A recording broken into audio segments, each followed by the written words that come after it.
یا ابھی ریسنٹ جو ایک ایگزامپل ہے جس پہ سی جے پی کو نوٹس دینا پڑا ہے, جو نوائب وقت کے ایک صحافی کو قتل کیا گیا جس کا الزام پی ایم ایل این کے ایک یو سی کے اوپر لوکل ناظم پہ لگا. ہم ذاتوں کی سیاست میں پھنس کے رہ گئے ہیں. حال یہ ہو گیا ہے کہ کبھی کسی ہیومینیٹیرین کاز کے لیے اکٹھے بھی ہوتے ہیں, جیسے کہ مال ٹاؤن ثانیہ, تو ایگوز لیڈران کی اتنی بڑی ہیں کہ جب تک زرداری صاحب سٹیج پہ عمران خان نہیں آئیں گے, اور جیسے عمران خان سٹیج پہ آئیں گے اس سے پہلے زرداری صاحب خالی کر دیں گے. کیا کبھی پارٹیز انٹرسٹ کو سائڈ پہ رکھ کے, اپنی ایگوز کو رکھ کے کسی ایک ایشو کے اوپر یہ لیڈران آپس میں بیٹھ کے بات کر سکتے ہیں, یا صرف ان کا کام یہی رہ گیا کہ ایک دوسرے کے اوپر دور دور سے چیخنا؟ نواز شریف صاحب کہتے ہیں کہ زرداری اور عمران خان مل گئے, عمران خان کہتے ہیں کہ جبران آپ تحریک لبیک یا رسول اللہ کا سٹن دیکھ لیجئے داتا دربار میں, کوئی بول تک نہیں رہا اس کے اوپر. ایک جماعت نے تو اس کے اوپر پوری پولیٹکس کی, دوسری جماعت مم رہی, تیسری نے مس ہینڈل کیا. ابھی بھی وہ آج ان کی لاسٹ کال ہے دھرنے کی. ناؤ دے آر سیئنگ کہ پورے ملک میں احتجاج کریں گے. جو معاہدہ کیا تھا اس کی پاسداری کرو, جو اس کو فوج نے ٹیسٹ کیا تھا, جو ان لوگوں نے فیسیلیٹیٹ کیا تھا. اب وہ سوال کرنا ہے نا سر, مگر کوئی انگلی نہیں ڈال سکتا ادھر. اس میں 4 اپریل کو آج اس بات کا اندازہ لگائے پیپلز پارٹی کہ جب بھٹو صاحب کی گورنمنٹ گرانے کی کوشش کی تھی تب بھی نظام مصطفیٰ کے نام سے آپ نے کیمپین لانچ کی تھی. آج بھی وہی ہونے جا رہا ہے اور آپ اس کا چپ چاپ تماشائی بن کے حصہ بن رہے ہیں. اور اس لیے میں بتا دوں کہ نون لیگ بھی کوئی سخت کارروائی نہیں کرے گی تحریک لبیک کے سامنے, چونکہ انہوں نے اپنی نیوسنس ویلیو گنوا دی ہے. 10 15 12 ہزار ووٹ لے کے اور تیسری بڑی جماعت بن کے ہر بائی الیکشن میں یہ آ رہے ہیں. پیپلز پارٹی کو پیچھے چھوڑ دیتے ہیں, جماعت اسلامی کو بھی چھوڑ دیتے ہیں. کہیں کسی حلقے میں یہ نون لیگ کی ضرورت بنیں گے, کہیں کسی حلقے میں پی ٹی آئی کے امیدوار کی ضرورت بنیں گے, کہیں کسی حلقے میں پیپلز پارٹی کی امیدوار کی ضرورت بنیں گے.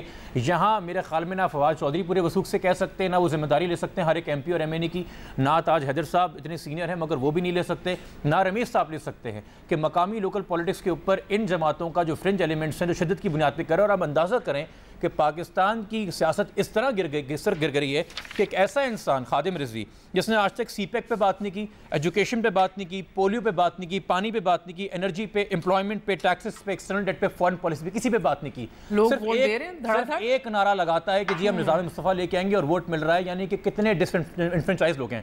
وہ 10-12 ہزار جو تحریک لبیک کی طرف جا رہے ہیں وہ ہار ہے نون لیگ کی, پی ٹی آئی کی, پیپلز پارٹی کی. سر بیکاز انصاف نہیں ہے نا, تو پھر اگر میاں صاحب کہتے ہیں نواز شریف صاحب پارلیمنٹ کی ضرورت نہیں ہے, ہاں میاں صاحب نہیں کر پا رہے, اور میاں صاحب اگر فواد کہتے ہیں کہ پارلیمنٹ کی ضرورت نہیں ہے, ہاں دیکھیں میاں صاحب بات کر لیں جبران, میں پھر فواد کے پاس جا رہی ہوں, if you want to continue finish کر لیں پلیز. میاں صاحب کی بھی میں جو آپ نے ان کا ماضی دکھایا جو ابھی تک ہے کہ میں سمجھ نہیں پاتا کہ اس ملک کا نیشنل انٹرسٹ ہے یا ایگو وار ہے.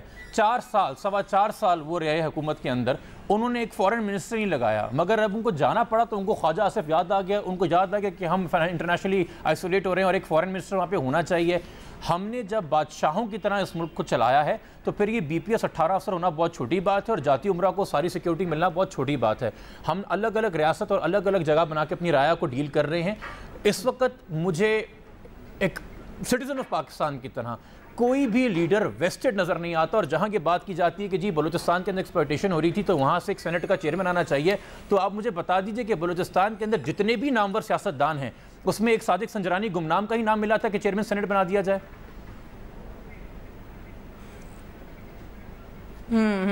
سو مجھے فواد بتائیں کہ جب پارلیمنٹ کی ضرورت نہیں, سارا کام چیف جسٹس کو ہی دے دینا چاہیے, نواز شریف صاحب جب یہ کہتے ہیں تو کہیں نہ کہیں تو کوئی محرومی ہے جو وہ احساس کر رہے ہیں, جس طرح جبران نے بھی کہا کہ اب آپ دیکھیے کہ ایک نظام مصطفیٰ, ایک انصاف کی سسٹم کی بات کرتے ہوئے اتنے ووٹ لے جاتے ہیں, لوگ اکٹھے کر لیتے ہیں تحریک لبیک یا رسول اللہ.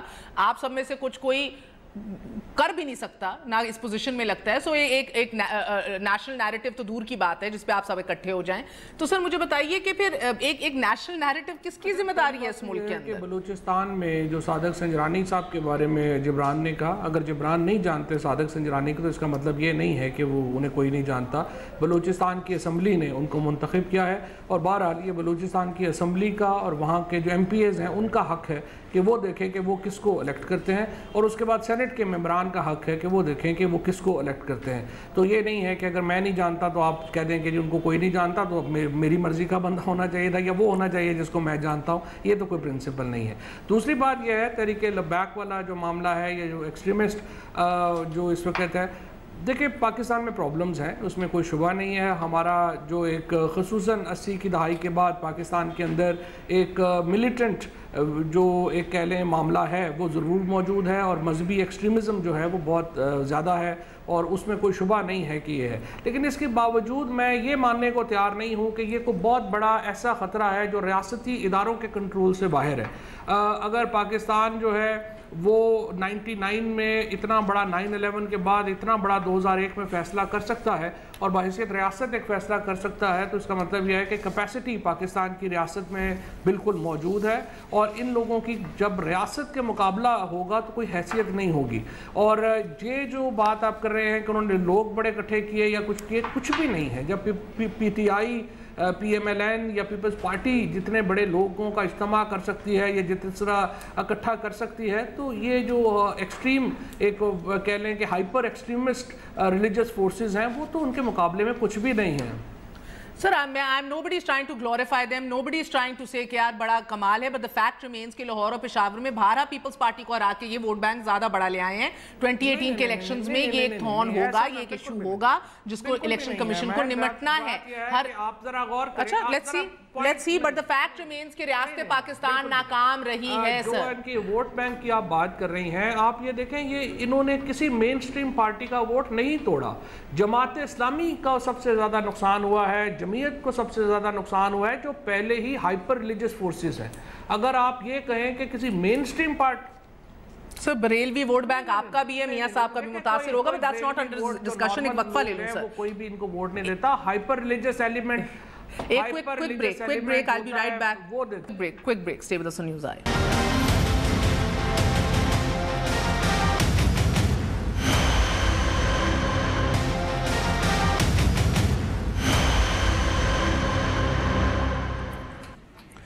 واپس آنے کا شکریہ۔ تاج حیدر صاحب، گو کہ سچ ہے کہ میاں صاحب نے ہمیشہ خود ووٹ کے تقدس کو پامال کیا ہے، جب ہاتھ اپنے گریبان پہ پڑتا ہے تو وہ ایک دم نظریاتی ہو جاتے ہیں، مگر جبران ناصر نے جس ایگو وار کا ذکر کیا ہے اس ملک میں، انفارچونیٹلی جس کی وجہ سے اس ملک کے اصل ایشوز جو ہیں، چاہے سی پیک ہو جو آپ کے دل کے قریب ہے، جس پہ آپ کام کر رہے ہیں، بہت سے لوگوں کے لیے ایک نیشنل نیریٹو بڑا ضروری ہے یونائٹ کرنے کے لیے پاکستان کو، وہ اس طرح کے اصل ایشوز جو ہیں، اکانومی ایون سر، یہ سب کچھ پس پردہ چلا گیا ہے۔ تو آپ کو کیا لگ رہا ہے آنے والے الیکشن کے اندر کیا یہ درست ہے narrative P M L N کا کہ ادارے جو ہیں وہ کام کر رہے ہیں، غلط کام کریں؟ مریم بی بی نے کہا کسی ادارے کو حق نہیں ہے کہ لیڈر کو ختم کرے یا بنائے یا آگے لے کر آئے، یا آپ کو لگتا ہے کہ یہ پورا الیکشن جو ہے at the end of the day اصل ایشوز کے اوپر لڑائی نہیں جائے گا؟ اداروں کو ملوث کرنا سیاست میں وہ مناسب نہیں ہے۔ ہمیں اپنی سیاسی بات نہیں، وہ جو کچھ بھی ہے، لیکن اداروں ہر چند کے مطلب یہ شکایتیں رہی ہیں کہ ادارے دخل اندازی کرتے ہیں، لیکن اگر سیاستدان اپنے دور اندیشی سے کام لیتے ہیں، مطلب ہم نے 18ویں ترمیم سب کو ملا کے پاس کی، صوبوں کو ان کے حقوق دیے، اداروں نے تو نہیں روکا تھا ہمیں، ہم نے نیشنل فائننس کمیشن کا ایوارڈ دیا، اداروں نے تو نہیں روکا تھا ہمیں، لیکن اگر ہم خود ہی 18ویں ترمیم کو رول بیک کرنے لگے، اگر ہم 4 سال national finance N F C کا ایوارڈ ہم سامنے نہ لائیں تو یہ ایشوز ہیں۔ اگر ہم غریب و امیر کے درمیان سر یہ ایگو وار کی نظر ہو رہا ہے نا، مسئلہ یہ ایگو وار کی نظر ہو رہا ہے، یہ سب کچھ ایک طرف سے وہ سروائیول ہے کہ اپنی کیا سروائیول کی، اور دوسری طرف سے the huge economic challenge that we are facing، اور دوسری طرف سے یہ ہے کہ ہم وسائل کو وہ کون نمٹے گا؟ چیف آف آرمی سٹاف اس کے اوپر کراچی میں خطاب کرتے ہیں اکنامک ایشوز کے اوپر، تو احسن اقبال اور پی ایم ایل این کو آگ لگ جاتی ہے۔ میں یہی کہہ رہا ہوں کہ ہم کتنے وسائل عوام کی فلاح و بہبود کے لیے ہم لا سکتے ہیں، اور اپنے جو خسارے ہیں بجٹ کے ہوں یا ایکسپورٹ کے ہوں ان کو کس طریقے سے ہم حد میں رکھ سکتے ہیں۔ اصل چیلنج ہمارا یہ ہے، یہ حل نہیں ہے کہ پورے ملک کے بے روزگار آپ سندھ میں دھکیل دیں اور پھر ان کی گنتی بھی نہ کریں، یا اس وقت 1,15,00,000 پاکستانی بیرون ملک کام کر رہے ہیں، اتنے گھر ہم نے تباہ کیے۔ یہ نہیں ہے مسائل کا حل۔ ہمیں ملک میں صنعت کاری کرنی ہوگی، ہمیں یہاں روزگار کے مواقع پیدا کرنے ہوں گے، ہمیں پروڈکشن۔ کتنے بڑے ایشوز ہیں تاج حیدر صاحب گنا رہے ہیں، مگر آپ کا تا حیات قائد جو ہے نا وہ یہی رونا رو رہا ہے کہ جب تک میں وزیر اعظم تھا لوڈ شیڈنگ نہیں تھی۔ یہ نہیں جان رہا میرا ہی وزیر اعظم بیٹھا ہے۔ بھائی صاحب کیا کر رہے ہیں آپ؟ سر آپ ملک کو دکھیل رہے ہیں اپنے ذاتی سوائیول کے لیے۔ مکیش بھائی کے 50 کلومیٹر پہ جبران ناصر کی تاج صاحب جو جبران ناصر کی جو رمیش کمار صاحب آپ کے گھر کے حوالے سے کوئی بات کریں، 50 کلومیٹر پہ کیا ہے؟ مکیش بھائی گھر سے